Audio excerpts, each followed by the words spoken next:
Эгерде силердин жүрөгүңөр таза болгондо, машабиат мин каламилла, жүрөгүңөр Алланын сөзүнөн, Курандан тоймок эмес. Жүрөгүңөр таза эмес, ошон үчүн Куран укканда уга албай атасың. Биз бүгүн сотканы карасак, 2 саат карайбыз, 3 саат интернетте ачабыз. 15.000 Куран ачканга жүрөгүбүз тартпайт.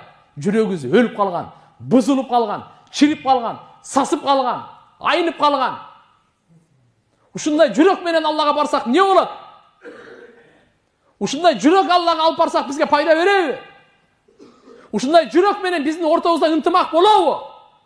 Билип билбей интернетте биресе жазып атат, айтып атат, комментарий, ар балакат. Тааныйбы, тааныбайбы, ушакпы, жалабы, динге зыянбы, ахиретке зыян, буга кызыктырбайт бардыгына. Анткенде буда эмне жок да? Буда акыл жок.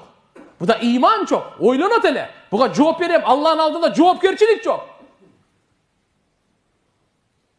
Жанында периштелердин сезими жок. Үстүдө Алла карап турганын сезими жок. Өлүмдүн түшүнүгү жок. Кабырдагы түшүнүк жок. Каяка барат? Тугандар, бул жол менен кетсек жакшы болбойт. Кайтайлы. Иржиу, кайткыла. Лааллакум туфлихун. Мүмкүн силер бактылуу болуп каласыңар, азыр мүмкүнчүлүк бар кайтканга. Шанс бар, эмне үчүн? Силерде жашоо бар. Денеңерде жан бар. Денеңерде жан чыгып кетсе, бияка келбейт элек. Бул сөздү сүйлөбөйт элек. Бул сөздү укпайт элек. Мечитке кадам таштабайт элек. Денебизде жан бар, ошон үчүн келдик.